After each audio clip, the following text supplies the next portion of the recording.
आज का टॉपिक है हम लोगों का जूट टेक्सटाइल्स के बारे में। पिछले वाले क्लास में हम लोगों ने कॉटन के बारे में डिस्कस किया था। एक बार आपको दिखा देते हैं। पिछले वाले क्लास में बेसिकली हमने कॉटन टेक्सटाइल के बारे में डिस्कस किया था और टेक्सटाइल इंडस्ट्री क्या होता है इसके बारे में भी डिस्कस कर चुके हैं हम लोग। अगला हमारा है इसमें जूट टेक्सटाइल के बारे में। देखा जाए इसमें क्या लिखा हुआ है, India is the largest producer of jute and jute goods. India पूरी दुनिया में सबसे बड़ा प्रोड्यूसर है जूट्स का और जूट से बनने वाले सामानों का। कहने का मतलब हो गया कि और जूट का ना खेती होता है बेसिकली, तो जूट के खेती के मामले में इंडिया पूरी दुनिया में सबसे आगे है और जूट से जो सामान बनता है उसके मामले में भी, सामान बनाने के मामले में भी जूट मतलब जूट का जो सामान बनता है उसके मामले में भी इंडिया हमारा बहुत आगे है।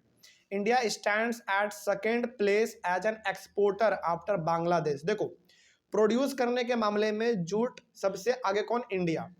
लेकिन एक्सपोर्ट करने के मामले में इंडिया सेकंड नंबर पे आता है। एक्सपोर्ट मतलब दूसरे कंट्री को भेजने के मामले में इंडिया दूसरे नंबर पे आता है, लेकिन पहले नंबर पे कौन है आपका?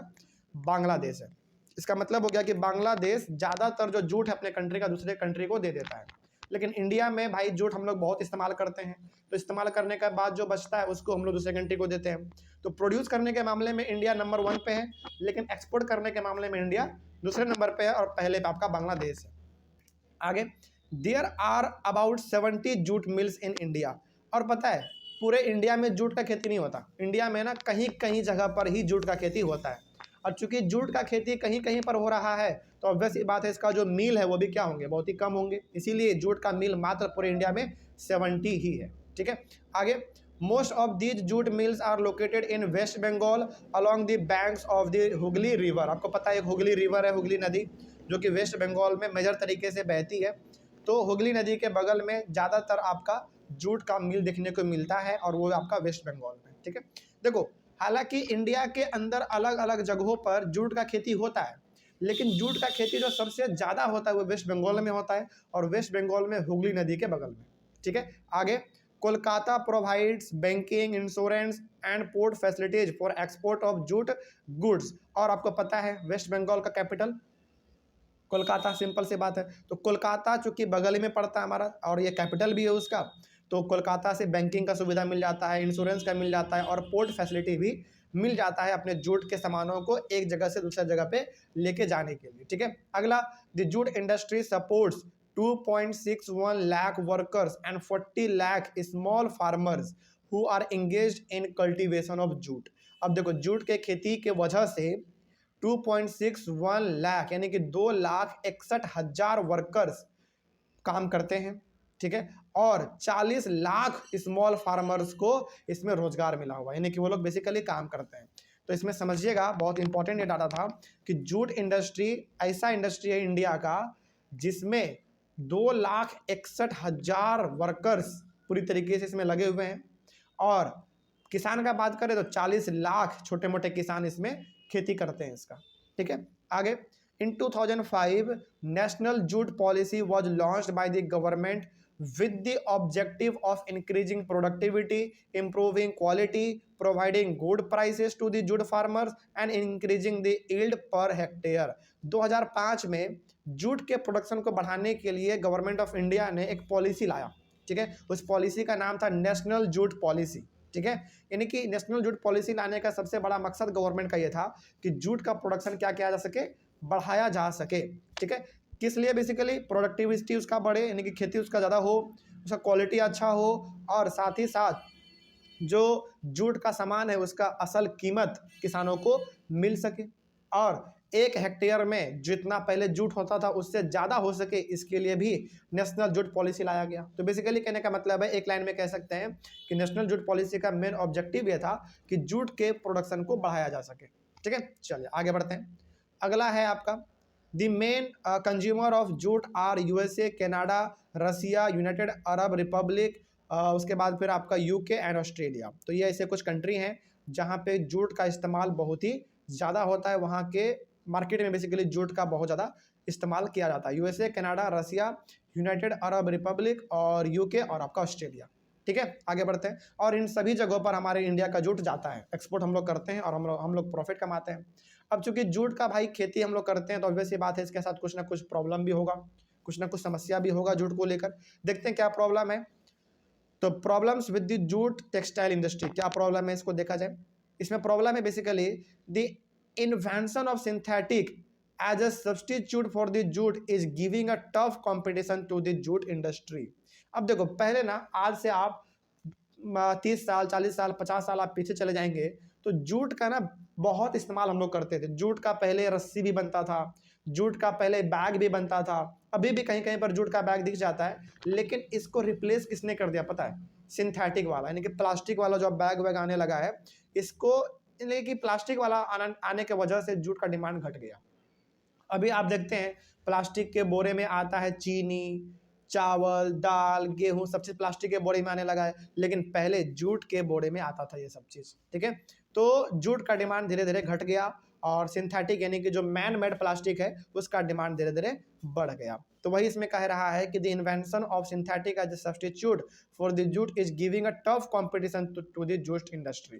तो सिंथेटिक प्लास्टिक का बेसिकली इस ज़्यादा इन्वेंशन होने के वजह से एक जूट इंडस्ट्री को बहुत बड़ा कंपटीशन का सामना करना पड़ा और आज जूट का प्रोडक्शन बहुत ही कम हो गया क्योंकि इस्तेमाल ही नहीं करता कोई इसका। ठीक है, आगे because of old technology the cost of production is high due to which demand of jute goods has declined. और जूट के प्रोडक्शन में जो टेक्नोलॉजी था बेसिकली वो पुराने टेक्नोलॉजी का इस्तेमाल किया जाता था, जिसके वजह से इसका डिमांड भी और ज़्यादा घट गया। ठीक है, international competition from Bangladesh, Brazil, Egypt and Thailand also lead to the decline of the jute industry. अब आपको क्या लगता है कि इंडिया में जूट होता है तो क्या बाहर से जूट हमारे इंडिया में नहीं आता है? बिल्कुल आता है। तो जैसे बांग्लादेश, ब्राजील, इजिप्ट, थाईलैंड, इन सारे जगहों से भी जूट हमारे इंडिया में आता है और यहाँ से जब जूट आता है तो कंपटीशन हमको मिल जाता है, यानी कि हमारे इंडिया के जूट को आगे बढ़ने का मौका ही नहीं मिल पाता। तो ये ऐसे 3 कारण है जो कि बहुत बड़े प्रॉब्लम्स है बेसिकली जूट इंडस्ट्री में। ठीक है, चलिए आगे बढ़ते हैं। अब तो कोई दिक्कत नहीं होगा इसमें। आगे अगला है आपका शुगर इंडस्ट्री, यानी कि चीनी वाला देखा जाए। अच्छा, शुगर के बारे में ना, हालांकि इसमें क्या लिखा गया इसके बारे में हम लोग बात करेंगे, लेकिन आपको पता है शुगर इंडस्ट्री हमारे बिहार में पहले बहुत सारा था, यानी कि चीनी का मिल हमारे बिहार में पहले बहुत सारे थे। आज से लगभग 20 साल पहले जब हमारे बिहार के अंदर लालू जी हमारे सीएम थे, उस समय पे बिहार में बहुत सारे चीनी मिल बंद कर दिए गए थे। ठीक है, तो कहने का मतलब हालांकि अभी भी बिहार में चीनी मिल कहीं कहीं पर है, लेकिन अब ज़्यादा नहीं है। पहले बहुत ज़्यादा हमारे बिहार में भी चीनी मिल था, और चीनी मिल था तो शुगर का यानी कि जो गन्ने का खेती है वो बहुत होता था हमारे बिहार में, लेकिन अब बिहार में ना गन्ने का खेती बहुत ही कम गया है, घट गया। क्यों? क्योंकि मिल ही नहीं है, ऑब्वियस सी बात है। खैर देखते हैं इसमें क्या लिखा हुआ है। India is the second largest producer of sugar but it is at first place in the production of गुड़ एंड खंडसरी। देखो पूरी दुनिया में इंडिया शुगर कैन के मामले में सेकेंड नंबर पे, यानी कि शुगर कैन का यानी कि गन्ने का खेती इंडिया दूसरे नंबर पे आता है खेती के मामले में, लेकिन पहले नंबर पे आता है किसके प्रोडक्शन में? गुड़ और खंडसरी के प्रोडक्शन के मामले में। समझो ये ना 2 अलग अलग बातें यहाँ पे कही गई हैं। पहला तो ये है कि इंडिया शुगर कैन का खेती जो है वो इतना ज़्यादा करता है कि वो सेकेंड नंबर पे है। ठीक है, लेकिन गुड़ बनाने के मामले में और खंडसरी, वो खंडसरी मतलब समझते हैं ना, मिश्री, हाँ वो बड़ा बड़ा चीनी का दाना होता है, मिश्री जिसको हम लोग कहते हैं।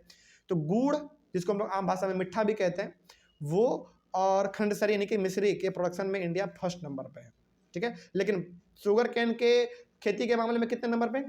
दूसरे नंबर पे। ठीक है, आगे raw material used in sugar industry is बल्की।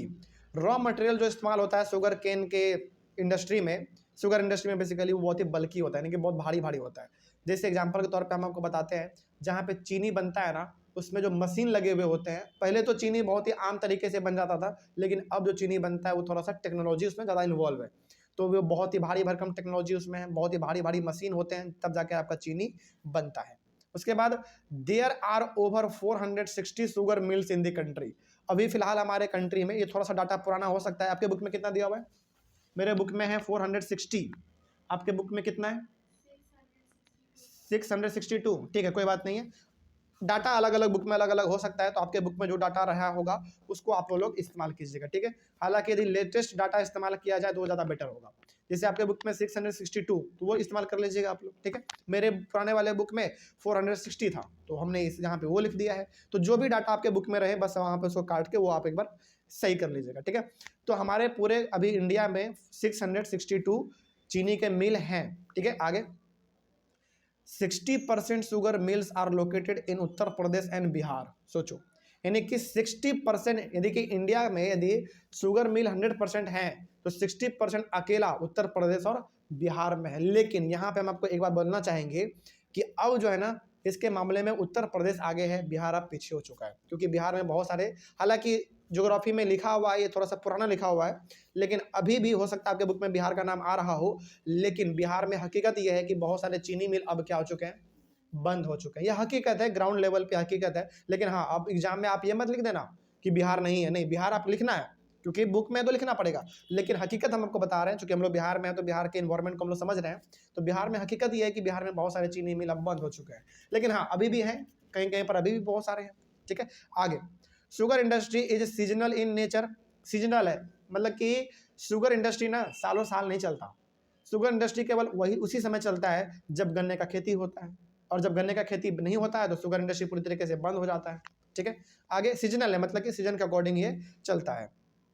उसके बाद हाँ, in recent years there is a shift of sugar mills in the southern and western states, specially in Maharashtra, because of 3 reasons. अब देखो, ज़्यादातर जो पहले शुगर मिल थे वो उत्तर प्रदेश और बिहार में थे, लेकिन अब धीरे धीरे शुगर मिल हमारे महाराष्ट्र में भी फैल रहे हैं। बात समझ आ रही है, मतलब कि स्पेशली महाराष्ट्र में अब धीरे धीरे चीनी मिल का क्रेज ज़्यादा बढ़ रहा है। वो उसके पीछे 3 कारण है। अब 3 कारण क्या क्या हैं देखते हैं। Sugar cane produced here has a larger sucrose content. Sucrose का मतलब होता है मीठापन। ठीक है, तो महाराष्ट्र में जो गन्ने का खेती होता है ना, उस गन्ने में मीठापन बहुत ज़्यादा होता है। अब चूंकि भाई मीठापन ज़्यादा है तो ऑब्वियस सी बात है, चीनी तो बन ही सकता है। तो इस वजह से वहाँ पे ज़्यादा मिल अब लग रहे हैं। पहला कारण ये हो गया हमारा। दूसरा है, the climate required for sugar cane production is good here. Maharashtra का जो क्लाइमेट है वो गन्ने की खेती के लिए बेस्ट है, तो इसके लिए भी वहाँ पे गन्ने का खेती बहुत ज़्यादा हो रहा है। अब गन्ने का खेती हो रहा है तो ऑब्वियस ये बात है, चीनी मिल तो लगना ही है।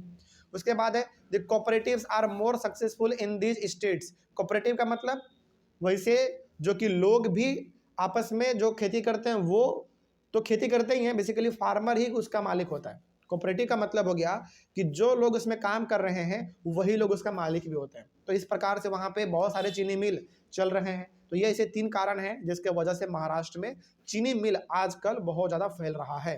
ठीक है, अब चूंकि भाई शुगर इंडस्ट्री है, कुछ समस्या तो इसके साथ भी होगा। अब इसके साथ क्या प्रॉब्लम है देख लेते हैं। प्रॉब्लम्स विथ शुगर इंडस्ट्री, क्या क्या प्रॉब्लम आते हैं देखो। Sugar industry is seasonal in nature, so getting labour becomes difficult. चूंकि सीजनल है आपका ये शुगर इंडस्ट्री, क्या सीजनल है, सीजन के अकॉर्डिंग ही चलता है। तो क्या जब चाहोगे तब आपको लेबर मिल पाएगा क्या? बिल्कुल नहीं। जैसे मान लीजिए, सपोज कीजिए कि जब गन्ने का खेती हुआ तब तो आपने वर्कर को रख लिया अपने यहाँ पे काम करने के लिए, लेकिन जब गन्ने का खेती बंद हो गया तो आपने वर्कर को बाहर निकाल दिया। तो क्या इस तरीके से कभी भी वर्कर आपके पास काम करना चाहेगा? नहीं करना चाहेगा। कोई भी वर्कर क्या चाहता है, ये चाहता है कि हमको जो काम मिले वो सालों साल मिलता रहे, है कि नहीं? आप क्या कर रहे हैं, 6 महीने रख रहे हैं, 6 महीने बाहर निकाल दे रहे हैं, फिर 6 महीने रख रहे हैं, फिर 6 महीने बाहर निकाल दे रहे हैं। कहने का मतलब यहाँ ये है कि शुगर इंडस्ट्री सीजनल होने की वजह से इसमें लेबर जल्दी आपको आसानी से नहीं मिलता है। ठीक है, इसके लिए बहुत ही मशक्कत करना पड़ता है। आगे, sugar industry is still using old and inefficient methods of production, so it's affects production. Sugar industry में अभी भी जो टेक्नोलॉजी इस्तेमाल हो रहा है वो बहुत ही पुराना इस्तेमाल हो रहा है, यानी कि चीनी बनाने का जो तरीका है वो भी बहुत ही पुराना है। इसलिए यहाँ पे अलग अलग प्रकार का प्रॉब्लम का सामना बेसिकली करना पड़ता है। कभी मशीन खराब हुआ तो 6-6 महीने तक खराब है, ठीक ही नहीं हो रहा है। और चूंकि मशीन खराब होगा तो क्या प्रोडक्शन कभी बढ़ेगा? प्रोडक्शन कभी नहीं बढ़ पाएगा। तो ये दूसरा समस्या हो गया। तीसरा समस्या यह है कि there is delay in transporting sugar cane to factories, due to this sugar cane loses its sugar content. अब देखो होता क्या है ना, गन्ने को तो आपने काट लिया खेत से, यानी कि गन्ने को अपने खेत से काट तो लिया, लेकिन काटने के बाद तुरंत उसको इंडस्ट्री में पहुंचाना होता है, फैक्ट्री में पहुंचाना होता है, ताकि तुरंत उससे चीनी बनाया जा सके, गुड़ बनाया जा सके। लेकिन आपने होता क्या है ना, बेसिकली खेत से आपने गन्ना काट तो लिया, काटने के बाद आपने उसको 3-4 दिन ऐसे ही धूप में छोड़ दिया, और धूप में गन्ना छोड़ने से होता क्या ना, उसका जो मीठापन होता है ना वो पूरी तरीके से गायब हो जाता है। ठीक है, आप खुद कभी गौर किए होंगे इस बात को कि जैसे छठ में, हमारे बिहार में खास करके छठ में हम लोग गन्ने का इस्तेमाल करते हैं, पूजा पाठ में हम लोग सूप में उसको डालते हैं। वही गन्ना ना 4-5 दिन के बाद बहुत ही मीठा नहीं लगता, बहुत ही फीका लगने लगता है, फिर उसमें जो मीठापन रहता है वो गायब हो जाता है। लेकिन जिस दिन आपने काटा उसके अगले दिन या फिर 2 दिन के बाद उसको खाओ, उसमें कितना चीनी जैसा मतलब मीठा लगता है वो। तो कहने का मतलब यहाँ पे यह है कि खेत से गन्ना काटने के बाद तुरंत उसको पहुंचा दो फैक्ट्री में ताकि मीठापन उसमें बरकरार रहे, लेकिन पहुंचाते नहीं है, ट्रांसपोर्टिंग में वो डिले कर देते हैं, जिसके वजह से उसका मीठापन चला जाता है और महंगे दाम में फिर वो नहीं बिक पाएगा आपका। ठीक है, अगला, there is a problem of power cut. दूसरा चौथा प्रॉब्लम है कि शुगर इंडस्ट्री में अक्सर पावर का जो सप्लाई है बिजली का वो अक्सर रेगुलर नहीं रहता, लेकिन हाँ इसमें आपको ये भी मानना पड़ेगा कि इसमें धीरे धीरे सुधार हो रहा है। हर इंडस्ट्री चाहता है कि उसके यहाँ पे जो बिजली है वो 24 घंटा रहे ताकि लगातार काम होता रहे, लेकिन हाँ कुछ समस्या अभी भी इसमें बिजली को लेकर है। ठीक है, ये 4 प्रॉब्लम है जो कि शुगर इंडस्ट्री को झेलना पड़ रहा है। ये तरीके से हमारा टॉपिक एक पूरी तरीके से कंप्लीट हुआ। अगले वाले क्लास में हम लोग डिस्कस करेंगे मिनरल बेस्ड इंडस्ट्रीज। कोई दिक्कत नहीं इसमें। चलिए, तो अगला टॉपिक होगा हमारा मिनरल बेस्ड इंडस्ट्रीज का। तब तक के लिए थैंक यू वेरी मच।